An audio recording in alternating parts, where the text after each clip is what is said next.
What's up? This is Technically Correct with Tyler Bischoff. UNLV beat Grand Canyon on Saturday, but still had an embarrassing week. Plus, the media's completely abandoned Josh Pastner. And we'll get into the Mountain West as they are adding North Dakota State. Has anybody ever been excited to go to North Dakota? So we have to start today's show with an update on why there wasn't a show on Monday. I recorded an entire show for Monday. And my microphone broke and didn't record any of the audio. So now I've got to ship off this expensive microphone because it should be under warranty and I should be getting it either fixed or replaced, hopefully, but who knows how long that is going to take, which means I'm not using an actual mic right now. Hopefully some audio editing skills will make it to where you don't notice. Also, the space bar on my computer is broken. I'm having to use a Bluetooth keyboard in the meantime. It was not a good weekend for equipment that I use to try to make this show. So we didn't have a show on Monday because lots of things decided to just not work over the weekend. We have a show today. And I want to start with UNLV basketball because a lot happened since the last time I did a show. On the court, off the court, in the stands, there's a lot to get to. I want to start with UNLV at the end of games, though, because they beat Grand Canyon 80-78, a 2-point win, right? In Grand Canyon, that's a top 20 defensive team in the country, or was. UNLV had the fourth best game by points per possession against Grand Canyon this year. They're also one of four teams to put up 80 points against Grand Canyon. It was a genuinely impressive win. But it was a 2-point win despite UNLV winning or leading by 15 points with 2.5 minutes to go. And if you look at the last two games for UNLV, they led Fresno State by 8 with 2.5 to go, and then Grand Canyon by 15 with 2.5 to go. They lost to Fresno State by 2. They beat Grand Canyon by 2. Fortunately for UNLV, Grand Canyon never had the ball while down one possession in that game, or at least at the end of that game. So I want to try to figure out what's wrong, cover sort of everything that's gone wrong for UNLV at the end of these two games, because there's a lot of things, right? To blow both of those games, or almost blow both of those games, lots of things have to go wrong. There is not any single thing to point to. And the first thing I want to highlight is that Grand Canyon, on their last 9 possessions of the game, scored 19 points. That is insane. Yes, UNLV's defense can be better. We'll talk about it in just a second. But 19 points on 9 possessions is ridiculous. Grand Canyon made every single shot from the floor and from the free throw line, right? An element of that Grand Canyon game was the opponent was perfect. Fresno State, not quite perfect, but Fresno State scored 18 points on their last 11 possessions. They also made every single shot they took from the floor, except one, and they made all but I think it was 2 of their free throws. They did miss some free throws in there. So part of the end of these games is just simply due to the opponent making everything, right? And I'm not going to absolve UNLV from blame. We'll get to it. But some of that is bad luck. When your opponent goes on a stretch of 9, 10, 11 possessions and they just don't miss a shot, yeah, there's not a lot you can do all of the time when that happens. Now, the biggest issue for UNLV defensively is the fouls. The amount of times they're fouling while leading in the final 2 minutes of these games is absurd. And UNLV's had foul trouble the entire season. This has been a team issue. It's blown up on them in the last 2 games, especially with guys fouling out. But that's the biggest problem defensively is they're fouling. Guys are going to make shots, right? Like it happens, but you don't need to send teams to the free throw line over and over and over. And so that's been the biggest issue is that UNLV has not been able to defend anything without fouling at the end of these games. I don't know how much better to expect them to get on that because that's just who they are as a team. They foul a lot. That's what this team does. So that's probably going to be an issue going forward. In theory, you would like to say, hey, they're not actually going to foul everybody or that many times every possession down the stretch. Now, the other side of the ball, because to turn a 15-point lead into a 2-point lead and to turn an 8-point lead into a 2-point loss, it takes a collaborative effort of blowing the game. UNLV in these last two games combined have had 17 possessions on offense. 6 of those possessions have been turnovers. That is 35% of UNLV's possessions to close these games out, ending in turnovers. The national average is 17%. So UNLV is doubling up the national average in turnover rate at the end of these games. And what's funny is on offense, that's really the only problem. UNLV has made 16 of 18 free throws on these 17 possessions. The free throw shooting is great, right? They've only attempted 2 field goal attempts. They missed both of them, but they've only attempted 2 shots because everything else has been a foul or a turnover. So the real problem on offense is just the turnovers. And if you look at it, the inbounding against the press has been bad, right? The actual inbounder has struggled, but they've also not done a good enough job of getting open. The players have not broken free to catch an easy pass and then have space to dribble or pass the ball up the floor. They're basically getting bullied in these scenarios to where they can't inbound it, or if they do inbound it, it's into a double team, right? That's been a big problem. But part of this issue, offensively and a little bit defensively, it's hard for me to say whether or not this is UNLV's fault or not, or just really bad luck. But part of the problem is that to close out these last two games, UNLV has had players on the floor that Josh Pastner doesn't want to use. And if you look at the end of the Grand Canyon game, they did have Dre Gibbs-Lawhorn, who's their best ball handler, and Isaac Williamson, who's their second best ball handler. But after that, it was Al Green, Jacob Benarby, and Naz Cunningham. Those are 3 players that have all been benched at different points this season because Pastner doesn't trust them, doesn't want to use them for extended minutes. To be fair, Benarby was very good against Grand Canyon. He sort of earned that late playing time. But ultimately, 3 of the 5 guys on the floor are not guys you would want on the floor to close out a game. The Fresno State game was even worse. Howie Fleming was on the court. That's his starter, usual starter. And then it was Al Green, Naz Cunningham, Jalen Cunningham, and Jacob Benarby. So that was 4 guys that Josh Pastner does not want on the floor. Frankly, those are bad lineups. And what's caused it?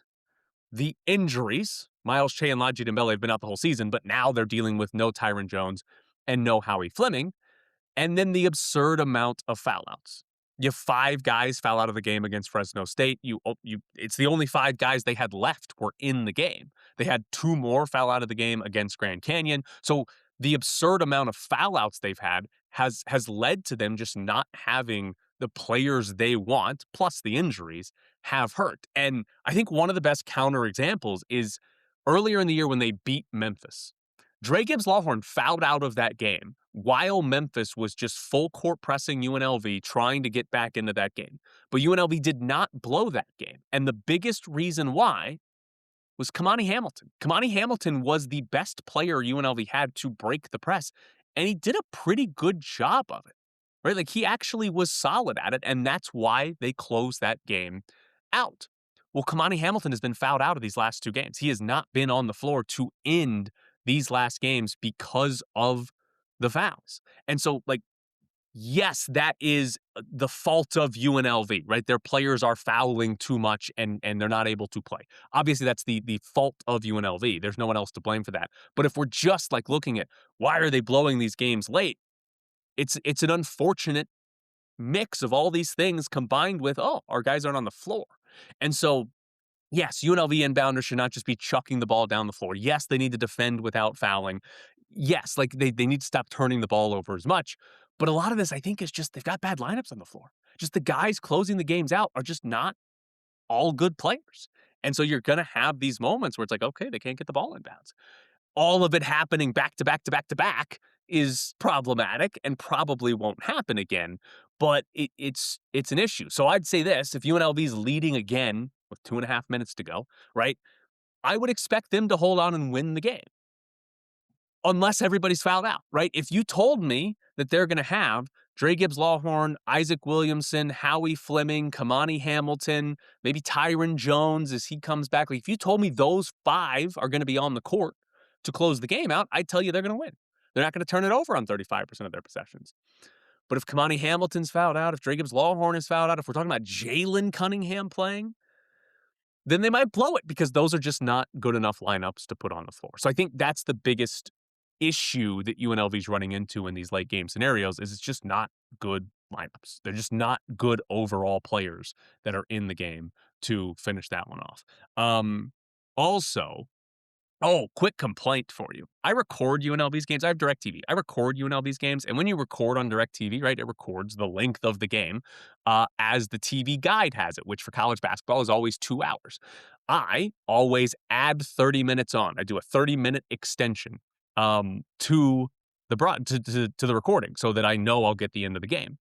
The last 2 games UNLV has played, I do not have the end of them on my recordings because they've gone past 2.5 hours. The Fresno State game was 3, which ridiculous, right? But these games have taken so long that I can't actually go back and watch the last 2.5 minutes of these games because the recording ends because the games are taking forever. So I didn't actually get to go back and like break down play by play. I had to do it more with the box score and then off my memory, which I feel like is pretty good for these 2 games because of how bad it was. But yeah, let's quicken these games up, or maybe I got to make my recordings 4 hours long just in case something happens. Also, I think very important to point out from the win over Grand Canyon, Dre Gibbs-Lawhorn was awesome. He had 29 points in the game. It was 20 at halftime. He was so good in this game, and he's gotten much better at this, at coming off of ball screens, getting into the paint, and sort of manipulating the defense. Grand Canyon played a drop coverage, which just means the guy who's guarding the screener, which is normally your center or your power forward, just stays back in the paint. He doesn't come up all the way to where the ball screen is happening. And so what that coverage usually does is you take away the three-pointer by the guard because the guy guarding him goes over the top of the screen, and you take away layups because the other guy is just hanging out in the paint by the rim. But what it creates is this pocket of space about from the three-point line to 5 or 6 feet away from the rim where there's no real defender there. And what Dre Gibbs-Lawhorn did really well was come off that screen, keep the defender behind him, right? The defender's going over the top of the screen. He's trailing Dre Gibbs-Lawhorn. Keep him behind and then manipulate that big man to not get your shot blocked. And he did a really good job of getting off shots from that 5 to 8 foot range, which is not as good as a layup, right? That's not the best shot you can get, but if they're relatively open, it's a solid shot. It's a decent shot. And Dre Gibbs-Lawhorn did a really good job at that. And he's been better coming off of ball screens and sort of finding space to score as the season has gone on. He's now scored 20-plus points in 5 of the last 6 games. In the last 3, it's 26, 28, and 29, right? He's been really, really good recently. He's not the true point guard. There's still a lot there as far as passing and vision and everything, but he's gotten much better at being this scoring point guard coming off of those ball screens. So I thought that was important in that game and important to point out how much better he's been. Also, Howie Fleming didn't play in this game. And Josh Pastner said that Howie Fleming suffered an ankle injury in the game against Fresno State and then did not practice for 2 days heading into the Grand Canyon game and then didn't play against Grand Canyon.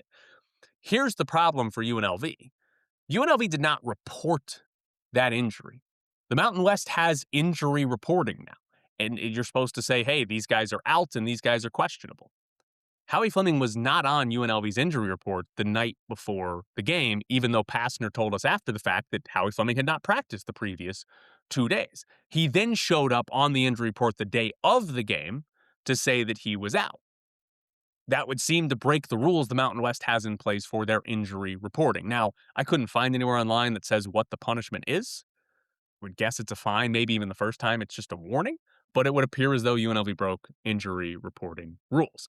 Also, the last thing from this game, really the most noteworthy thing from the game, Grand Canyon brought 500 students to the game, bussed them in apparently, and I just want to say, it felt like a real college basketball game, right? The Grand Canyon fans were loud, cheered most of the game, and what made it good is that the UNLV fans responded. Like, genuinely was a loud UNLV crowd. There was emotion, there was energy, there was response to the game on the court.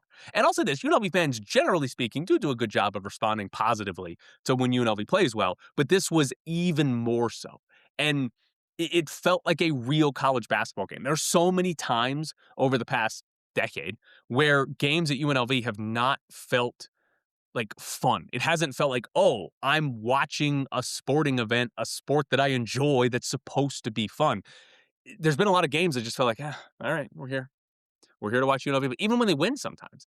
And what we got from the Grand Canyon fans and then the UNLV fans in response was an actual atmosphere. And like Drake Lawhorn, one of the best parts about him, one of the things that makes him fun to watch is that he plays with emotion and he plays to the crowd, right? It's really fun to watch. And at home, most of the time, there hasn't been much to play to for Dre Gibbs Lawhorn. There was in this game. So I loved it. It's not great for UNLV, right? It's a little embarrassing to have the opposing fans show up with 500 students when your student section is like 5 people, right? So it's embarrassing. It's not good, but I enjoyed it. And if they can help create better atmospheres at the games I'm covering, I am all in on Grand Canyon being a part of the Mountain West. It was phenomenal. Last thing for you on UNLV basketball. You take journalism classes in college, get a journalism degree. One of like the first things you sort of get taught is not to make yourself part of the story. Well, I'm about to do that. Typically the day before a game, Josh Pastner has media availability. And this happened on Friday, the day before the Grand Canyon game. And something happened that I've never experienced before. I was the only media member that showed up. The only one. Am I even a media member? I don't even have a real job, right? But I was the only one there. No one from any of the television stations, no one from any newspaper, no one from any radio station. No one from no partners of UNLV athletics. Just me, the guy who got fired and started his own podcast. Now, it's not great for UNLV fans. Like, I know a lot of people don't like the media, and I know people don't like me. It's fine. But it's bad if your favorite team loses media coverage.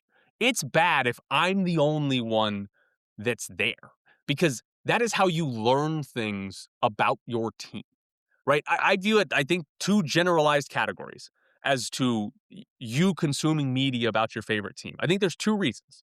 Either one, it's to learn something new, right? It's to learn about who's injured, who's available, who are they recruiting, who are they adding? If it's a pro team, who are they trading for or interested in trading for? Like, it's to learn something new. And then the other category is just to hear or be engaged with conversations and opinions about your favorite team, right? Like, that's part of what makes sports great, is talking about your favorite teams. And so if nobody's showing up for the press conferences, you start to lose both of those things, right? And so if you don't have, even if you don't like me, if you don't have that, it's not good that I'm the only one that showed up. It's not good that nobody else thought it was worth coming to Josh Pastner's press conference the day before they played a game. Now, one thing I want to point out, and this is where I make myself part of the story for sure. I had a roughly 14-month ban from talking about UNLV when I was over at ESPN Las Vegas. I know a lot of you noticed. Someday I might tell that entire story. Not today, though. But prior to that ban, I would say, maybe you disagree here, but I would say that for the decade before, I covered UNLV as much as anyone else in the media. Right? Since I've been here, I think like Mike Grimala was at the Sun the entire time until this past year when they eliminated like their entire newsroom. So they don't even cover UNLV anymore except for occasional Ray Brewer story. But Mike Grimala was the UNLV beat writer for over a decade. He covered the team all the time, right? I think Steve Cofield covers them all the time on the radio. Obviously, he now works for Learfield, which is effectively, a UNLV partner, a UNLV type job. But I think Steve Cofield has done a lot. And there's me. I think I have covered them way more. I put it this way. I have covered UNLV athletics more than their success deserves in this city, right? There's no reason to talk about UNLV basketball as much as the Golden Knights or the Raiders. They don't have as big of a fan base. They don't have success. I know the Raiders don't either. They don't have success, right? Like, it's not there. UNLV football now has had some success, but prior to these last 3 years, like, they were horrendous. So, like, I feel like I have given them tons of coverage. And you know what people at UNLV tried to do multiple times? Get me fired. Multiple times. Now, I did end up getting fired. It was for budgetary reasons. But if the people at UNLV had had their way, I would have been fired long before last November.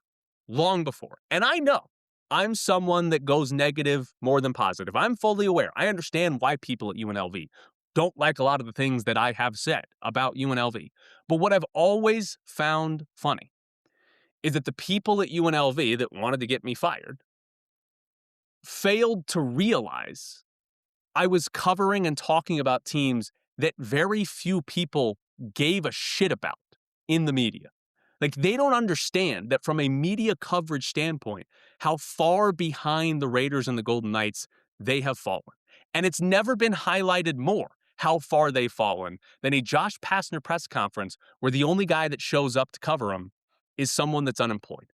Right? This is a program that won a national championship.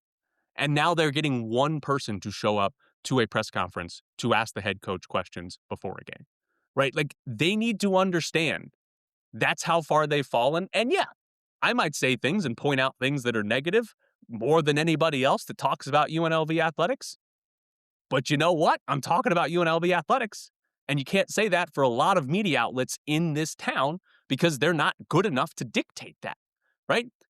If you had to choose right now between covering something for the Golden Knights, something for the UNLV basketball, it's an easy choice to go to the Golden Knights. It's an easy choice to go to the Raiders. Those are more important and going to draw more attention from your listeners, your viewers, your audience, right? It's just going to happen.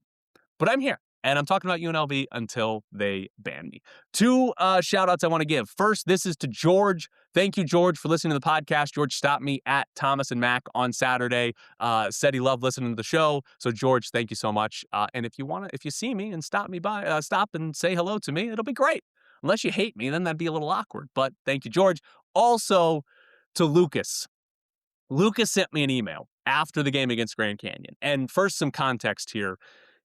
UNLV does a sort of giveaway thing with a parachute drop. They have a bunch of these tiny little parachutes up in the rafters, and then they release them over the crowd. And I'll be honest, I don't actually know what the prizes are. I can't even, there's a sponsor related to it that I can't remember. But you win something. I don't know, a gift card, whatever it is. You win something in this parachute drop. So Lucas sent me an email. And Lucas's email said, I have beef with the parachute drop.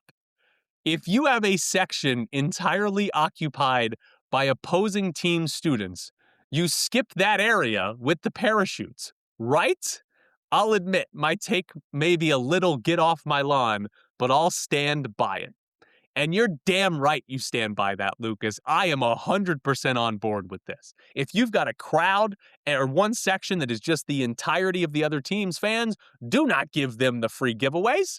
Why would you do that? So yes, you should have beef with the parachute drop, Lucas. And that's one of the greatest sentences ever written. I have beef with the parachute drop.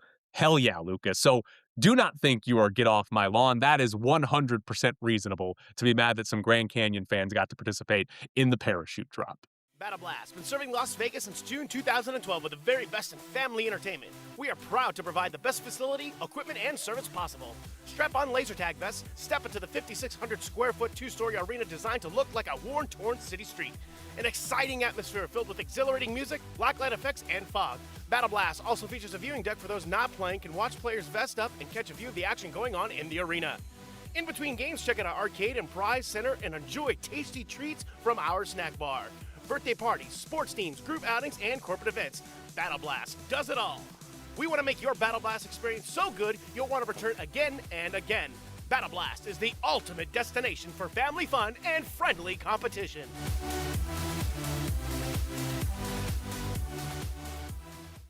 Technically Correct is brought to you by Battle Blast Las Vegas, the best laser tag in Vegas. Battle Blast is the perfect spot for your next event, whether it's a kid's birthday party, your birthday party, or a corporate event.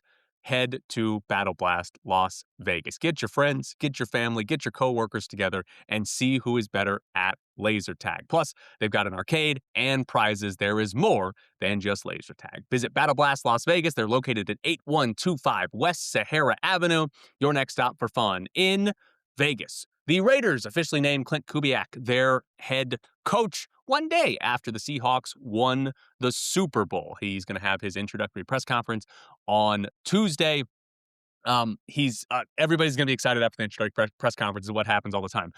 What I would advise you to do, because it's very fun, go back and find the Raiders tweet from January of last year when they, either one, because I looked at both of them, introduced Pete Carroll as head coach, saying, "We've hired Pete Carroll," or, "Hey, here's the press conference where you can watch it." Both of those are filled with replies of people saying how great it is that Pete Carroll is going to be the head coach. Obviously, it worked out horrific for the Raiders. Well, not actually, it worked out great. They got the number one pick in the draft, but Pete Carroll was not any good at this. So, yes, be excited, whatever, about Klint Kubiak. Just understand that every time a coach is hired, people are pumped after the press conference. Also, though, one thing I want to point out from the Super Bowl, because I saw this from Scott Spratt on Blue Sky, Devon Witherspoon, one of the Seahawks' best defensive players in that game, he said that the Patriots' offensive line had a tell based on the way they lined up, and those were giving away the Patriots' run game. And apparently Mike McDonald, the head coach of the Seahawks, picked it up, and the Patriots were able to just shut down so much of the Seahawks were able to shut down so much of the Patriots' offensive game plan because of the way the offensive linemen were lining up, which is horrendous, right? Like, if that's 100% true, I know Charles McDonald on Blue Sky posted a video showing some of the linemen and how they were lined up, giving things away.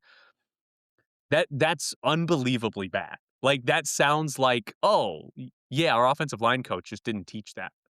Like, it just seems horrendous. For a team that made it to the Super Bowl, you're telling me they had tells from their linemen lining up about what the play was going to be? Just wild that that would be the case in the Super Bowl of all times of the year.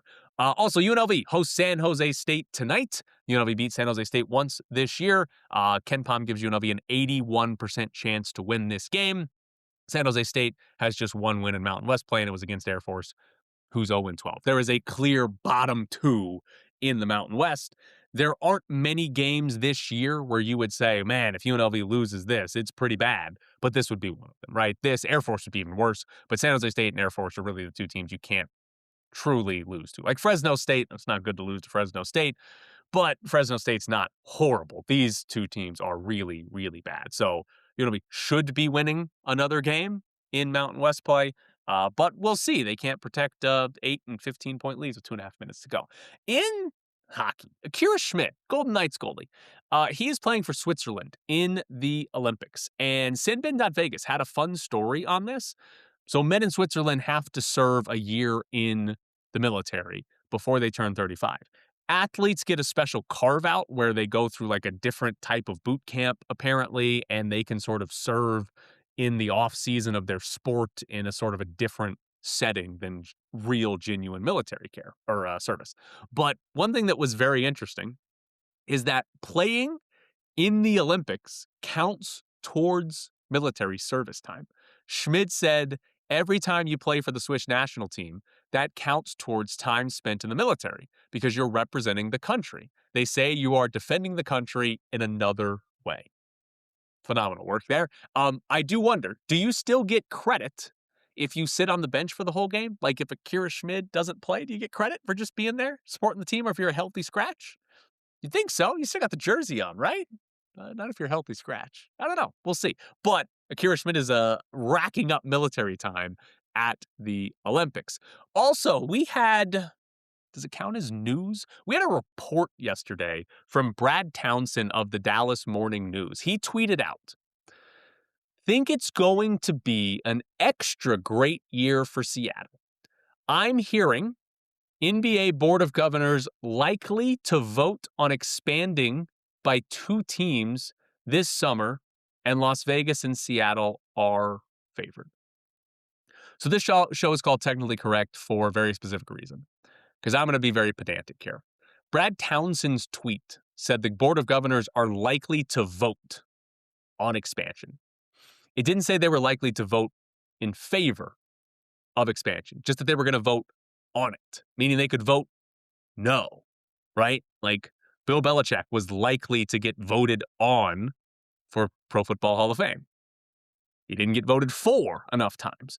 Now, he did say it would be an extra great year for Seattle, though, so that's implying that he thinks they will vote yes, or maybe he just worded the rest of the tweet poorly, and it was supposed to say they're going to vote yes on it. But his tweet technically did not say they're going to vote yes.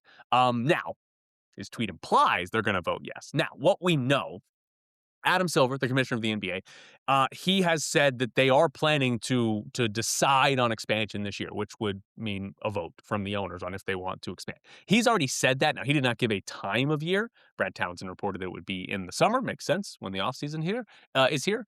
I have held the belief that they're not going to expand domestically because they're going to focus on their NBA Europe League and collect money there instead and save expansion in the U.S. for some time in the future. I hope I'm wrong, right? I hope expansion comes. I would love to talk about the NBA and having a team here in Vegas. It would be great. So I hope it happens. Everything Adam Silver has said about it, every time Adam Silver's talked about it, he sort of throws cold water on it and sort of tempers expectations and kills it off. Doesn't mean it's not happening, but every time I feel like he's talked, he's given reasons as to why they wouldn't expand, almost as though he's sort of playing us into, hey, we're not going to do this. And when we officially say we're not going to do this, I'll point back to all the things I've been saying for the last year. Maybe I'll be wrong, and I hope I'm wrong. Hope we're getting a team.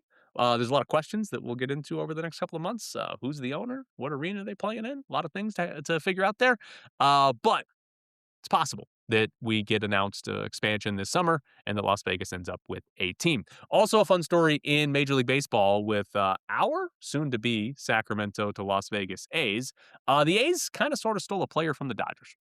So the Dodgers signed Andy Ibanez to a one-year deal worth $1.2 or $3 million in January 13th to be exact. He's a 32-year-old infielder who's been a below-average hitter his entire career, right? The Dodgers signed him on January 13th. They then designated him for assignment, put him on waivers on February 3rd, not even a month after signing him. So he goes on waivers, and according to Bill Plunkett, the Dodgers were hoping that no one would claim him. They were hoping that, hey, he's making $1.2 or $3 million. That's too much money for teams to claim a 32-year-old that plays second base and third base and is not an above-average hitter. And they basically were hoping that they'd get him through waivers because if he clears waivers, then he just comes back to the Dodgers and they get to keep him off the 40-man roster, most likely put him in AAA to start the year, and then call him up at some point when they have injuries and they need an infielder, right? The A's did not let that happen. The A's claimed him off waivers, which means, first off, I think the Dodgers completely screwed Andy Ibanez here, right? This guy, he's a free agent, chose to sign with the Dodgers, who it looks like had no intention of actually keeping him around. It looks like they just wanted to manipulate the 40-man roster rules and keep this guy in the organization by paying him a little bit more than he's probably worth. And now Ibanez is presumably going to have to play for a team that he didn't actually want to play for despite being a free agent a month ago and could have signed with teams that he actually wanted to play for. Anybody can get DFA'd, so it's not like, oh my God, feel bad for Andy Ibanez. It just feels like the Dodgers are trying to skirt the rules, and now Ibanez has to go play for the A's instead of the Dodgers. Now, I actually wouldn't be surprised if the A's end up DFAing Ibanez at some point. Again, he's a 32-year-old infielder who plays second and third, doesn't even play short, second and third, and is a below-average hitter. Most teams in baseball probably have a guy at AAA that can play second and third and hit below average at the major league level. We'll see how long he sticks around with the A's. But the A's also signed Scott Barlow, a reliever. He has a career ERA of 3.4, but the last 2 years his ERA has been over 4.2, hasn't been quite as good. But he might be a late inning reliever for the A's. The A's, they traded away Mason Miller last year, so they don't really have a true closer. They don't really have, at least going into it right now, a known closer. It might be the weakest part of the team, maybe the starting pitching, but this might be the weakest part of the team as well. So what those late innings look like. Scott Barlow might be heavily involved in it. But this has been Bischoff's Briefs, brought to you by Battle Blast Las Vegas, the best laser tag in Vegas. You can host your next birthday party at Battle Blast. Book the party package and you'll get a private party room, dedicated host, pizza, soda, arcade tokens, and of course, laser tag. Plus, you have your kid's birthday party there and you're like, hey, I want to play some laser tag. You can also add a game on for adults or just book it for your own birthday. It's Battle Blast Las Vegas, located at 8125 West Sahara Avenue, your next stop for fun in Las Vegas.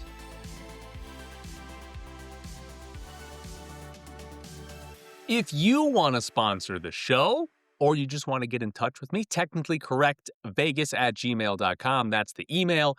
Also, I have a Patreon where you can subscribe and get some bonus content. Technically Correct with Tyler Bischoff on Patreon. I'm under the impression some of you don't know what Patreon is or even how to spell it when I say it. Patreon.com. That's Patreon. It's a site where people who create any type of content post things to people that subscribe to it. So I have bonus content up there. We've got extra videos. Any written stories I've done are up there at Patreon. We got it launched last month. Thankful to everybody that's already signed up for Patreon. So patreon.com/technicallycorrect with Tyler Bischoff. If you want to further support me, that's a good place to do it. Now, fun story in the Mountain West this week. The conference is adding North Dakota State. North Dakota State FCS school. They're making the jump up to the FBS, the highest division of college sports. And there's a few important details to get here. The first one, North Dakota State is likely going to be competitive right away. So a good comparison is that James Madison made the jump from the FCS to the FBS in the Sun Belt. And James Madison was good right away. They went 8-3 in their first season, but James Madison, by their fourth season, was in the college football playoff. They also had Kurt Cignetti as their coach when they first made the jump. But they're probably going to be good right away, similar to James Madison. SP Plus. That is my favorite efficiency metric in college football. Bill Connolly, who now works at ESPN, created it. He's had it for a long time here. SP Plus, the best part about it is that Connolly will rank all of the teams across all divisions of college football. I don't even know what the acronym is for the lowest division, but we're talking like 600 or 700 college football teams. So you can compare FCS schools to FBS schools. You can compare North Dakota State to teams at the highest level. This past season, North Dakota State by SP Plus across all levels of college football was the 65th best team. For comparison's sake, Boise State, who won the Mountain West, was 64th. UNLV was 57th. So by SP Plus, North Dakota State was basically as good as the two teams that played in the Mountain West title game. They were at the FCS level, right? Wouldn't North Dakota State be worse if they were playing an FBS schedule the entire season as opposed to some, in theory, weaker FCS schools?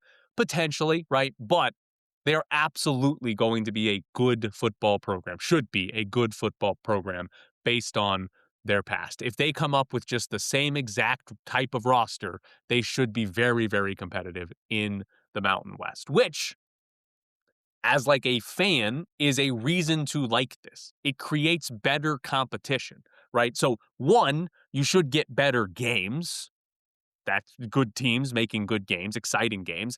And take UNLV, for example, you're trying to make the college football playoff next year. Well, you're going to have to impress the committee more than any other group of 5 team to get into the playoff. Playing better teams is going to make that easier. And you might lose the games, but in theory, the harder your schedule is, the more likely or the more chances you have to impress the committee. So North Dakota State should raise the overall ceiling of the Mountain West, or at least the floor, and that will help teams with any sort of efficiency rankings and all of that just by having a better team in the conference. So there are reasons to like this from a competitive standpoint. Now, one thing that's stupid, and I know this isn't new, and I know I'm not about to give you a new take, but Brett McMurphy tweeted it out. North Dakota State is ineligible for the postseason for the first 2 years that they're at the FBS level, meaning they're going to be in the FBS this upcoming season. They could be the best team in the Mountain West. They could go 12-0. They will not play in the Mountain West championship game, and they will not be eligible for the college football playoff. It is unbelievably stupid that that's the case. I don't understand. There's no real logical reason behind it. Somehow it's to dissuade teams from just always making the jump up, but who cares? If you make the jump up, making the jump down, okay. But the jump up, yeah, if you're good, you're good. Like, it's not going to happen because it's North Dakota State, but they could be the best team in college football and wouldn't be able to play in the college football playoff. It's incredibly stupid, right? So North Dakota State, there's a chance we're looking at the Mountain West standings this year, and it's like, oh, they're 7-1. They might have the best record of the Mountain West. They're not playing in the Mountain West championship game. So that's dumb. But they should be really good. And in theory, after 2 years, year 3, they'll be able to contend and possibly go to a college football playoff, maybe represent the Mountain West in the college football playoff. The other big part of this, it's been reported now by ESPN that North Dakota State is going to pay the Mountain West $12 million as an entry fee. They're going to pay $12 million to just get into the conference, right? They also have to pay the NCAA $5 million. The NCAA has its own entry fee for jumping up to the FBS. So they're going to pay $17 million to play in the Mountain West, which is insane. And 12 of that is going to the Mountain West. This is an incredible deal for the Mountain West. You have added a team that's better than half of your programs, maybe all of your programs, to be honest, and you get 12 million? Like, that's crazy. That's crazy good. Like, yes, teams are going to have to travel to North Dakota. Yes, there's no market size there. They're not really going to increase your television revenue earnings in the future, but you're getting 12 million up front to make your conference more competitive. Great deal by the Mountain West. Like, all on board with that is what you should be doing. So I can't think of a bad reason other than, oh, you've got to fly to North Dakota now every other year, which, whatever, get over yourselves. They're only joining as a football member. So yes, your football team every other year has to fly to North Dakota. Yeah, you'll be fine. Also, interestingly, the Mountain West had already put out, not technically the schedule because there were no dates, but the Mountain West had put out, hey, these are all the opponents each team in the Mountain West will be playing this year. They're going to have to change that because now there's a whole new team in and they've got to redo the conference schedule. Also, it was going to be a true round robin. There were going to be 9 Mountain West teams and everybody would play everybody. Now everybody will miss one opponent. So it's not too bad. It's not nearly as bad as what the Big Ten, the SEC, the ACC, and the Big 12 are doing right now. But having a true round robin, always kind of fun. And last thing on this, it's very, very funny. We had a report from Yahoo. Sacramento State was trying to do the same exact thing. Sacramento State, according to Ross Dellinger, has been trying to buy their way into a conference. They're also in the FCS, and they want to jump up to the FBS level really, really badly. They apparently offered $10 million as an entry fee to the Mountain West and to the Pac-12, and both conferences said no. Apparently, the MAC is interested. So Sacramento State might be joining the Mid-American Conference. Makes sense of that for you. But this is the program that, last year, 2 years ago, said that they have $50 million in NIL money to spend. And then if you actually read their release, it was, well, it's $50 million over 10 years if we make the jump up to the FBS level. That's not $50 million in NIL money, right? Like that's not $50 million in NIL money. And now you can't even pay $50 million in NIL money. That's got to all be revenue sharing money anyways. They also hired Brendan Marion. He lied about NIL money too, only for him to then leave Sacramento State after one season to take an offensive coordinator job at Colorado. So anything bad that happens to Sacramento State just seems to be funny, given how much they seem to push the truth when talking about NIL money, which again is why Brendan Marion was such a natural fit for them for one season. But this is it for Technically Correct. I'm Tyler Bischoff. Thanks for tuning in.